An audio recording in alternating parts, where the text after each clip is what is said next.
ডাকিস কেন? থাক না, সবই তো আমি দেখবো,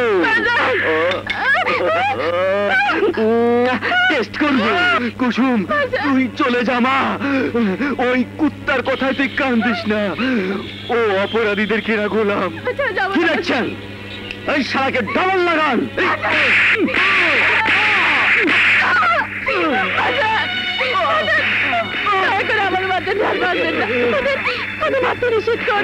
আগে তুই বল, আমার প্রস্তাবে তুই রাজি? হ্যাঁ তুই ঠিক বলেছিস, আমি কুকুর, আর সুন্দরী মেয়েদের মাংস আমি কুকুরের মতো করে খাই। এখন বল তুই রাজি কিনা?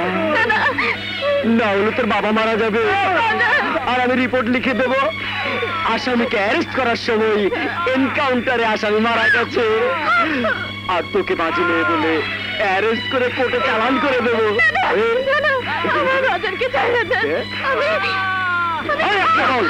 তুই রাজি কিনা?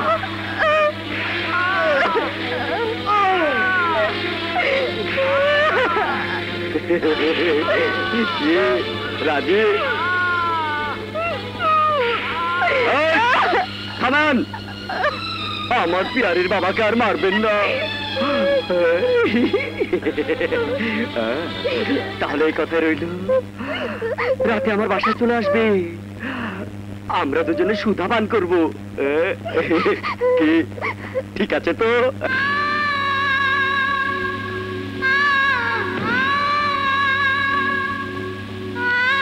কুসুম,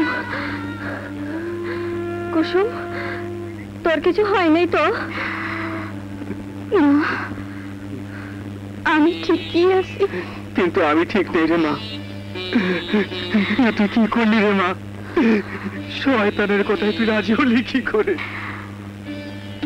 চোখের সামনে নিজের বাপের উপর অত্যাচার দেখা চাইতে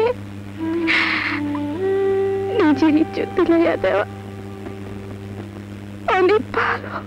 না রে মা না, আমি বেঁচে থাকতে তোর এত বড় সর্বনাশ হতে দেবো না। তুই কাপড় চোপড় গুছিয়ে নে, আমি তোকে শহরে রেখে আসবো।